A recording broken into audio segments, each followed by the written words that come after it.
আসসালামু আলাইকুম। আমাদের টেকবিডি 2.0 ইউটিউব চ্যানেলে আপনাদেরকে স্বাগতম। আজকে 4টি প্রশ্ন নিয়ে উপস্থিত হয়েছি।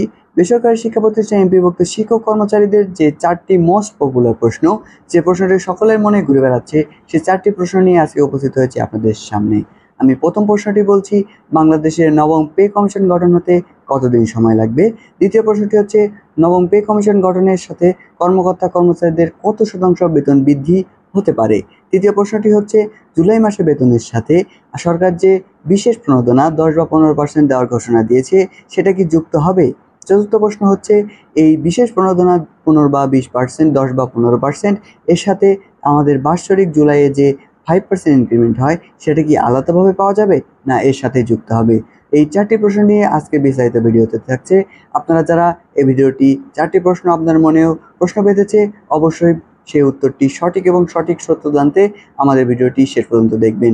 ভিডিওটি শুরু করার পূর্বে ছোট্ট একটি রিকোয়েস্ট থাকবে, আমাদের এই টেকবিডি 2.0 ইউটিউব চ্যানেলটি এখনও যারা সাবস্ক্রাইব করেনি, চ্যানেলটি সাবস্ক্রাইব করে নোটিফিকেশনটি অন করে রাখুন এবং আমাদের পরবর্তী ভিডিও পেতে অবশ্যই চ্যানেলটি সাবস্ক্রাইব করে নোটিফিকেশনটি অন করে রাখুন এবং ভিডিওতে একটি লাইক প্রেস করে আপনার পরবর্তী প্রশ্নটি আমাদের কমেন্ট বক্সে লিখে যাবেন।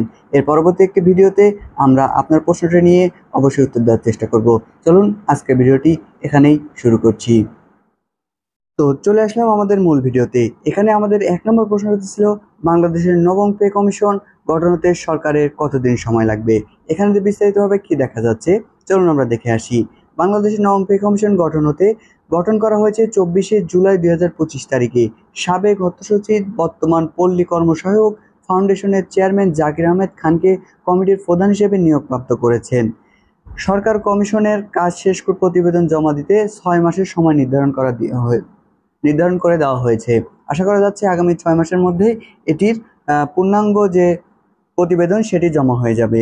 কমিশনের জমা দেওয়ার সময়সীমা 24শে জুলাই 2025 তারিখ থেকে 6 মাস, প্রকাশকাল 24শে জানুয়ারি 2026 পর্যন্ত নির্ধারণ করা হয়েছে। প্রতিবেদন জমা দেওয়ার পর নতুন বেতন কাঠামো কার্যকর হতে সাধারণত সময় লাগে, কারণ কমিশনের সুপারিশ পর্যালোচনা এবং অনুমোদন প্রক্রিয়াটি প্রয়োজন হয়। বাজেট অ্যাকশন এবং সরকারি গ্যাজেট বা প্রজ্ঞাপন প্রকাশের সময় এবং প্রয়োজন হয়। বাস্তবায়নের জন্য প্রশাসনিক প্রস্তুতিরও অধিকভাবে প্রয়োজন হয়। তবে কমিশন গঠন 24শে জুলাই 2025 তারিখ, প্রতিবেদন জমা হবে আপনাদের প্রায় 6 মাস। সেক্ষেত্রে আমাদের হিসাব করে পাওয়া যায় জানুয়ারি 2026। এর পরবর্তীতে নতুন পে স্কেল কার্যকর, সম্ভবত প্রতিবেদন জমার 1 থেকে 2 বছরের মধ্যেই এটি কার্যকর হয়।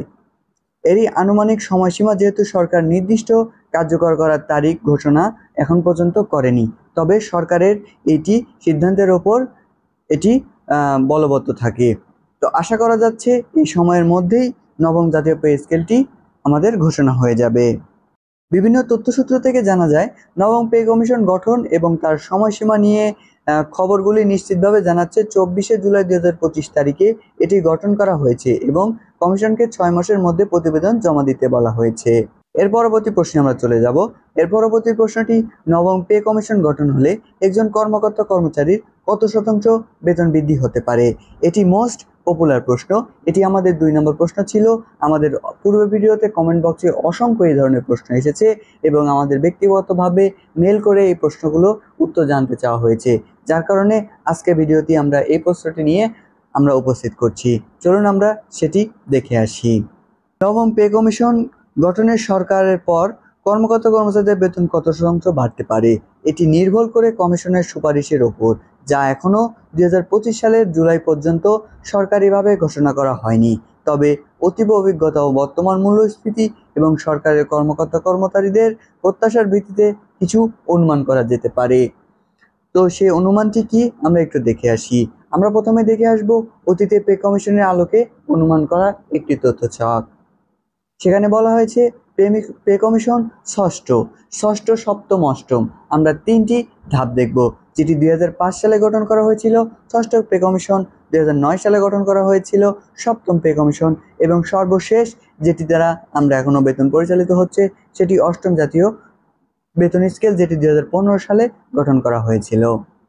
চলুন কত শতাংশ বেতন বৃদ্ধি হয়েছিল সেটি আমরা একটু দেখে আসি। গত ষষ্ঠ পে কমিশন 2005 সালে গড় বেতন বৃদ্ধি হয়েছিল প্রায় 70%। সপ্তম পে কমিশনে 2009 সালে প্রায় 60 থেকে 90%, এবং সর্বশ্রেষ্ঠ বেতন বৃদ্ধি হয়েছিল অষ্টম জাতীয় বেতন স্কেল, যেটি 2015 সালে সংগঠিত হয়েছিল, এবং এটি 91% বেসিক বেতনের দ্বিগুণের কাছাকাছি বৃদ্ধি করা হয়েছিল। তো আশা করা যাচ্ছে নবম পে কমিশন গঠনের সম্ভাবনা বৃদ্ধির হার আনুমানিকভাবে বর্তমান অর্থনৈতিক অবস্থা ও দ্রব্যমূল্যের ঊর্ধ্বগতি এবং অষ্টম পে কমিশন গঠনের বাস্তবায়নে প্রায় 10 বছর পার হয়ে যাওয়ার পর সম্ভাব্য গড় বেতন বাড়তে পারে 80 থেকে 100% বা তারও বেশি। এটি সম্ভাব্য বেতন, সেটি আমরা আশা করছি। অর্থাৎ কারো যদি বর্তমান বেসিক বেতন হয় 10,000 টাকা, তাহলে পে কমিশন গঠনে এটি হতে পারে 18 থেকে 20,000 টাকা, বা এর চেয়ে একটু কম বা একটু বেশি। বাস্তবায়নের সম্ভাব্য ধরন, যে ধরনের উপর ভিত্তি করে এটি গঠন করা হয়: বেসিক বেতন নতুন স্কেল পুনর্গঠন, ইনক্রিমেন্টের হার পরিবর্তন, গ্রেড সংখ্যার অপরিবর্তিত রেখে শুধুমাত্র পরিমাণের পরিবর্তন, এর পরবর্তী হাউস রেন্ট, মেডিকেল এবং অ্যালাউন্স ভাতা বৃদ্ধি এই নবম জাতীয় বেতন স্কেলে আসতে পারে। কর্মকর্তাদের আশা ও দাবি, সংবাদ সূত্র অনুযায়ী জানা যায় কর্মচারীদের সংগঠনগুলি 100% পর্যন্ত বেতন বৃদ্ধির দাবি করেছে। বিভিন্ন সূত্রে বলা হয়েছে নিম্ন পদে বেশি হারে এবং উচ্চ পদে তুলনামূলক কম হারে বেতন বৃদ্ধি হতে পারে, তবে এটি প্রগতিশীল পদ্ধতি বলা চলে। উপসংহারে বলা চলে, স্তর 10,000 টাকা, যার বর্তমান বেসিক 10,000, সম্ভাব্য নতুন বেসিক 80 থেকে 90% বৃদ্ধি করলে তার বেতন বৃদ্ধি ঘটবে 18,000 টাকা থেকে 20,000 টাকা, এবং 20% যার বর্তমান বেসিক, তার 80 থেকে 100% বেতন বৃদ্ধি ঘটলে তার বেতন বৃদ্ধি ঘটতে পারে 36,000 থেকে 40,000 টাকা, এবং যার বেসিক 30,000 টাকা, তার 80 থেকে 100% বেতন বৃদ্ধি ঘটলে তার হতে পারে 54 থেকে 60,000 টাকা। তবে নোট, এখানে বলা চলে সবই পূর্ব অভিজ্ঞতা, ধারণা, প্রত্যাশার উপর ভিত্তি করে অনুমান, এবং কমিশনের রিপোর্ট প্রকাশ এবং সরকারের অনুমোদনের আগে নিশ্চিতভাবে বলা সম্ভব নয়। তবে এটি একটু ধারণা করা যেতে পারে বর্তমান বাজার মূল্য এবং মূল্যস্ফীতির উপর নির্ধারণ করে, এবং পূর্ববর্তী জাতীয় বেতন স্কেল, ষষ্ঠ, সপ্তম এবং অষ্টম জাতীয় বেতন স্কেলের দিকে তাকিয়ে আমরা এই ধরনের একটি প্রতিবেদন তৈরি করেছি যে এবার নবম জাতীয় বেতন স্কেলটি এই ধরনের হতে পারে। এর পরবর্তী প্রশ্নতে আমরা চলে যাব। পরবর্তী প্রশ্নটি, এই মাসের জুলাইয়ের বেতনের সাথে কি আমরা সরকার যে 15% বা 10% বিশেষ প্রণোদনা প্রদান করেছিল সেটি কি পাওয়া যাবে? আপনার প্রশ্ন উত্তর হলো হ্যাঁ। এই মাসের জুলাই 2025 বেতনের সঙ্গে সরকার যে বিশেষ প্রণোদনা, অর্থাৎ আপনাদের যে স্পেশাল অ্যালাউন্স ঘোষণা করেছে তা অবশ্যই বেতনের সঙ্গে যুক্ত হবে। কি কি সুবিধা এখানে পাবেন? গ্রেড 1 থেকে 9 গ্রেডের জন্য মূল বেতনের 10% এবং গ্রেড 10 থেকে 20 মূল বেতনের 15%। এরকম বেতন বৃদ্ধি 1 জুলাই 2025 তারিখ থেকে কার্যকর হতে যাচ্ছে। ন্যূনতম সীমা কেমন হবে? চাকরিরত জন্য কমপক্ষে 1500 টাকা মাসিক বেতন বৃদ্ধি হবে, অর্থাৎ আপনাদের নিম্ন বেতনের কর্মচারীদের ক্ষেত্রে যদি 1500 টাকা পূর্তিতে কিছু টাকা কম থাকে, সেক্ষেত্রে সরকার সেটি পূরণ করে 1500 টাকা বেতন বৃদ্ধি করবেন। এবং অবসরপ্রাপ্ত পেনশনভোগীদের জন্য 1000 টাকা নয়, এবার তা 750 টাকা করা হয়েছে। আগে যা ছিল চাকরিজীবীদের জন্য 1000 টাকা এবং পেনশনভোগীদের জন্য 500 টাকা, তা এখন সংশোধিত হয়ে পেনশনভোগীদের জন্য 750 টাকা এবং আপনাদের যে 1500 টাকা বেতন বৃদ্ধি করা হয়েছে। আমরা উদাহরণস্বরূপ একটি গ্রেডে বেতন বৃদ্ধির মূল্যায়ন তালিকাটি ছকের আকারে দেখে আসি। সেখানে আপনারা ডিসপ্লেতে দেখতে পাচ্ছেন গ্রেড 18-র মূল বেতন 12,000 টাকা, যেখানে প্রণোদনা 10% প্রদান করলে আপনার বেতন বৃদ্ধি হচ্ছে 1200 টাকা, কিন্তু সরকার সেখানে আপনাকে পূরণ করে দিচ্ছে 1500 টাকা। এবং এর পরবর্তীতে দেখা যাচ্ছে গ্রেড 15। গ্রেড 15-র ক্ষেত্রে 18,000 টাকা বেসিক হলে তার 15% বেতন বৃদ্ধিতে ঘটছে 2700 টাকা, যা কিন্তু ন্যূনতম হারে 2700 টাকা। এখানে সরকারের ভর্তুকি দেওয়ার কোনো প্রয়োজন হচ্ছে না, কারণ এখানে 1500 টাকার অধিক বেতন বৃদ্ধি করছে।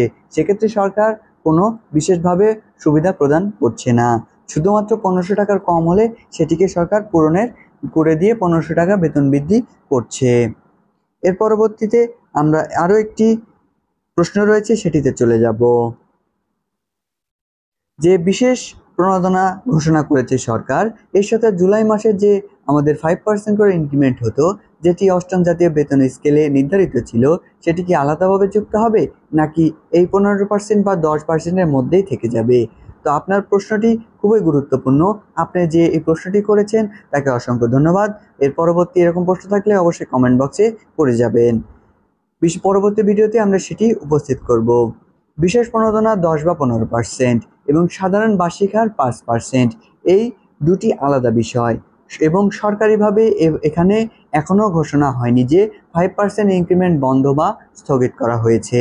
অর্থাৎ এটা থেকে বোঝা যাচ্ছে যে আপনার বিশেষ সুবিধাটি এবং আপনার ইনক্রিমেন্টটি আপনার বেসিকের সাথে জুলাই মাসে দুটি আলাদাভাবে সংযুক্ত হবে। চলুন আমরা একটু বাস্তব পরিস্থিতিটি দেখে আসি। বাস্তব পরিস্থিতি 2025 সালের জুলাই। বিশেষ প্রণোদনা এককালীন নতুন সুবিধা ঘোষণা অনুযায়ী 1 জুলাই 2025 তারিখ থেকে এটি কার্যকর হবে এবং এটি মূল বেতনের উপর ভিত্তি করে 1 থেকে 9তম গ্রেডের জন্য 10% অথবা 10 থেকে 20তম গ্রেডের জন্য 15% এবং 2-এ 5% ইনক্রিমেন্ট, এই দুটি আপনার এই জুলাই মাসের বেতনের সাথে সংযুক্ত হবে। এটি সাধারণত প্রতি মাসের জুলাইয়ে স্বয়ংক্রিয়ভাবে সংযুক্ত হয় মূল বেতনের সঙ্গে। এটি পে স্কেলের নিয়মিত অংশ। যতদিন না সরকার তা বন্ধ ঘোষণা করছে, ততদিন সরকার যত সুবিধা দিক, যত মহার্ঘ ভাতাই দিক, যাই দিক না কেন, আপনার এই 5% ইনক্রিমেন্টটি প্রতি জুলাইয়ে আপনার বেতন স্কেলের বেসিকের সাথে সংযুক্ত হবে। তাহলে আপনার প্রশ্নের উত্তরটি কি দাঁড়াচ্ছে? এই বিশেষ প্রণোদনার সাথে আপনার 5% বার্ষিক ইনক্রিমেন্ট যুক্ত হয়ে যাবে, বরং এই ইনক্রিমেন্ট আলাদা হিসেবেই থাকবে, এটি সরকারের সেটি বন্ধ না করা পর্যন্ত। বাস্তব উদাহরণ আমরা দিয়ে আসি। আপনার মূল বেতন 20,000 টাকা, জুলাই ইনক্রিমেন্ট 1,000 টাকা, নতুন বেসিক বেতন ইনক্রিমেন্ট সহ 21,000 টাকা এবং আপনার প্রণোদনা হচ্ছে 15% হারে 3,150 টাকা, যা জুলাই মাসের মোট বেতন প্লাস প্রণোদনা আপনার যুক্ত হয়ে বেতন দাঁড়াচ্ছে 24,150 টাকা। আশা করছি আপনার হিসাবটি আপনি বুঝতে পেরেছেন। এরপরে কনফার্ম তথ্যাদি এটি কতটুকু সত্য সেটি আমরা দেখে আসি। কোনো সরকারি প্রজ্ঞাপন এখনও জুলাই 2025 পর্যন্ত প্রকাশ করা হয়নি বা বলা হয়নি যে 5% ইনক্রিমেন্ট বন্ধ ঘোষণা করা হয়েছে। অর্থাৎ এই ইনক্রিমেন্টটি আপনার বেতনের সাথে অবশ্যই সংযুক্ত হবে। অর্থাৎ আপনার 5% ইনক্রিমেন্ট প্লাস নতুন 10 বা 15% বিশেষ প্রণোদনায় উভয় পাওয়ার কথা আপনার এই জুলাই মাসের বেতনের সাথে রয়েছে। তো আশা করছি এই জুলাই মাসের বেতন অতি দ্রুত সময়ে আপনাদের কার্যকর হয়ে যাবে। পরবর্তী ভিডিওতে জুলাই মাসের বেতনটি কত তারিখের মধ্যে আপনার অ্যাকাউন্টে প্রবেশ করতে পারে সেটি নিয়ে আমরা পরবর্তী ভিডিওতে উপস্থিত হব এবং আজকের এই বিশেষ প্রতিবেদন ভিডিওতে আপনার মতামতটি কমেন্ট বক্সে প্রকাশ করে যাবেন এবং আপনার মনে থাকা প্রশ্নটি অবশ্যই আমাদের কমেন্ট বক্সে লিখে যাবেন। আপনাদের জন্য আমাদের কমেন্ট বক্স খোলা থাকছে এবং ভিডিওতে একটি লাইক প্রেস করে আমাদের টেকবিডি 2.0 ইউটিউব চ্যানেলের পাশে থাকবেন। পরবর্তী ভিডিওতে আপনার প্রশ্ন নিয়ে আমরা উপস্থিত ভিডিও তৈরি করব। চলুন আজকের ভিডিওটি এখানেই শেষ করছি এবং আজকের ভিডিওতে যারা সাথে ছিলেন অবশ্যই চ্যানেলটি একটি লাইক প্রেস করে পরবর্তী অংশটি দেখার জন্য চ্যানেলটি সাবস্ক্রাইব করার জন্য অনুরোধ রইল। তো আজকের ভিডিওটি এখানেই শেষ করছি। সকলকে সাথে থাকার জন্য অসংখ্য ধন্যবাদ।